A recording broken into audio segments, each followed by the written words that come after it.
Welcome to Slash Forward. In this video, we're going to zip through the 5th Friday the 13th movie. Let's get to it. We open back on a young Tommy Jarvis walking through the woods in the rain, returning, as most serial killers do, to the site of his kill. He arrives at Jason's grave at the same time as some thrill-seeking teens, who proceed to dig up the body and take a peek while hollering. You know, guy stuff. It doesn't take long for them to get macheted, and then Jason stops and stares at Tommy for a piece, before current-day Tommy wakes up from his nightmare. He's in the back of a transport vehicle on his way to a halfway house for nutbags. When we get there, we learn that Tommy doesn't want to go, as demonstrated by his pouty face here. Pam comes out and gently coaxes him out to meet with Dr. Matthew. He gets a quick rundown of how things work around here and then is shown his room. While taking a look around, he promptly pisses his pants, but then gets revenge on his tiny tormentor. He and Reggie, only there for funsies since his grandfather works at the house, are beginning to find common ground when a siren approaches in the distance, indicating trouble a-brewin'. The sheriff is out to do a check, having found a couple of the crazies in Ms. Hubbard's woods. They were screwing their heads off, Matt.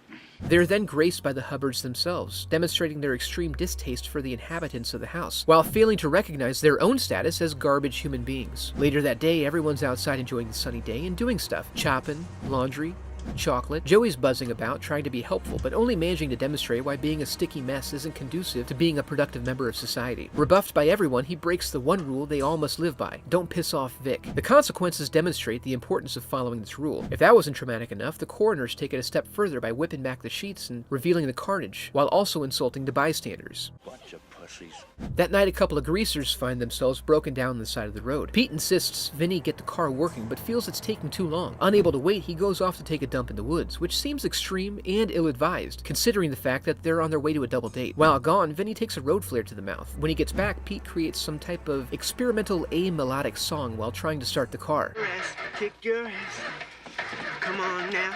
Come on, everybody, sing starting. Jason proves himself a cynic when he gives his critique. We then cut to a very sweaty Tommy. How'd you work up that sweat there, buddy? He has some screaming going on inside his mind, so he takes some pills to calm the brain thunder. Downstairs, during breakfast, Reggie is disappointed to find that he may not be allowed to see his brother, who's in town visiting, and Gramps appears to take joy in his anguish. They experience some subtle drama as Violet accidentally sets a place for their dead homie. We then have some more overt drama as Tommy is asked to go get Eddie, and we get even more of this bullshit, but finally with a reasonable, measured response as Tommy demonstrates his capacity for violence. Meanwhile, the police have found the greasers. You talking to me, Sheriff? Huh? Oh, I thought you was talking to me. No, Roy, no one's talking to you. Cut to another murder scene as Billy rolls up in his '68 Charger, likely the only reason Lana is excited to see him, and they get ready for their date. She by putting on lipstick and changing clothes, he by snorting some lines and getting a trim. That's a bit too close, friend. Lana then suffers a similar fate, taking an axe to the gut. In a familiar pattern, we switch back to Tommy, who is constantly haunted by the memory of Jason. In a brief scene at the sheriff's office, we see that, contrary to the normal flow, the sheriff actually suspects Jason, but is not believed by the mayor, since Jason is supposed to be dead. In our next scene at the halfway house, Eddie convinces Tina to once again go screw in the woods, which goes well by all accounts. When Eddie goes to wash up in the river, Tina lays out to stare up at the beautiful sky, only to have the view ruined by a pair of hedging shears. When Eddie returns, he makes the ages-old mistake of backing up against a tree and gets his face strapped. That night, we come to find that Pam is going to take Reggie to meet his brother, Demon. Tommy is asked to go along so he can get out and socialize. The brothers bond over enchiladas and objectifying their female accompaniment. The party is shut down when Junior rolls up on his dirt bike and messes with Tommy, resulting in him getting put down hard. Then Tommy runs off. This works out fine as Demon is getting hit hard by the enchiladas, which turns into crooning as the two lovebirds hit each other up with them ooh babies. Ooh, baby. Hey, baby. Ooh, baby.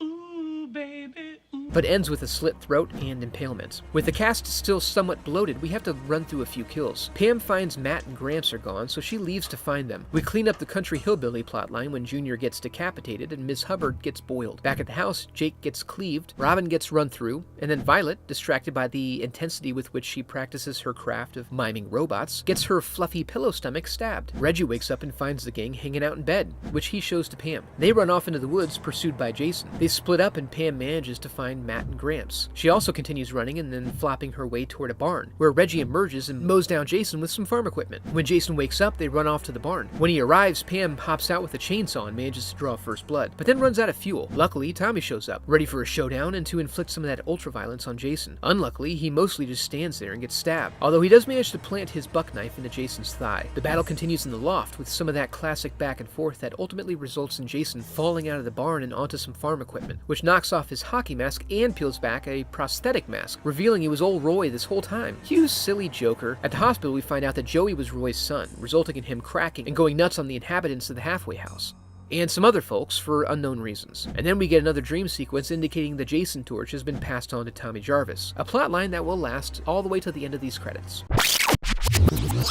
And that was Friday the 13th, Season of the Witch. Not a terrible entry overall despite its drastic departure from the format. I hope you enjoyed the video and thanks for watching.